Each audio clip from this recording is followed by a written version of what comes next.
सेवानिवृत्त अधिकारी एवं कर्मचारियों के लिए एक ही देश में पेंशन के लिए शासन के द्वारा दो तरह के कानून का विधेयक पेश करने के बाद मामले ने तूल पकड़ लिया है।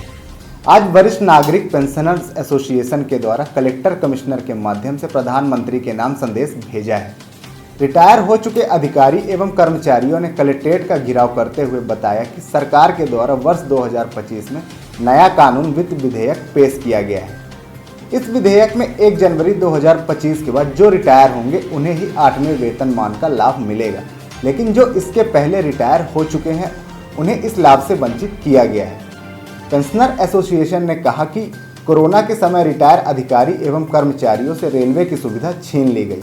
वर्ष 1982 में सुप्रीम कोर्ट ने कहा था कि पेंशन सेवानिवृत्त कर्मचारियों का अधिकार है, कोई दया नहीं, जो निर्णय सेवानिवृत्त कर्मचारियों के हक में दिया गया था। आज सरकार सेवानिवृत्त कर्मचारी एवं अधिकारियों के हितों के खिलाफ काम कर रही है। एक ही देश में दो कानून कैसे हो सकते हैं?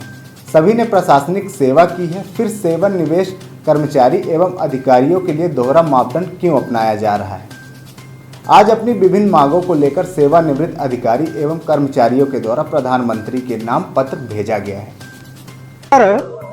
हम पेंशनर्स का वयोवृद्ध नागरिक के हितों के प्रतिकूल जो सामाजिक सुरक्षा की धारणा सरकार की रहती थी, इसको त्याग करके काम कर रही है। कोरोना के टाइम में हम लोगों को रेलवे की सुविधा स्थगित की गई, जो आज तक फिर से वापस नहीं दी गई। इसी तरह से सन 2082 में सुप्रीम कोर्ट का निर्णय हुआ था कि पेंशनरों का पेंशन अधिकार है, कोई कृपा नहीं है, और इसमें कोई विभेद नहीं हो सकता, न तो पद के आधार पर और न ही रिटायरमेंट की डेट के आधार पर। लेकिन सरकार ये नया कानून बना के उस सुप्रीम कोर्ट के निर्णय को भी बाईपास कर रही है। इसलिए हम लोग सरकार के सामने अपनी मांग रखने के लिए आज एकत्र हुए हैं, और अगर सरकार नहीं सुनेगी तो निश्चित रूप से यह लड़ाई आगे चलेगी और जारी रहेगी। क्या सरकार ने पेंशनों की नियम ही बदल दिया है? नियम ही नया बनाया है। 2025 पेंशनर का एक अभी वित्त विधेयक पेश किया है,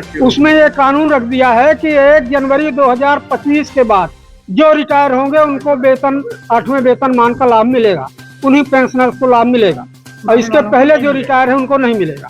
और होता यह है कि एक बार जो परंपरा बन गई, अगले वित्त विधेयक में फिर इस तरह से करेंगे वो अगले आयोग में, तो जो आज सेवारत हैं उनको भी यही हानि होनी है। हाँ, पूर्व से सूचना कलेक्ट्रेट में भी है, कमिश्नर के यहाँ भी है, और यहाँ के बाद हम लोग कमिश्नर साहब को ज्ञापन देंगे।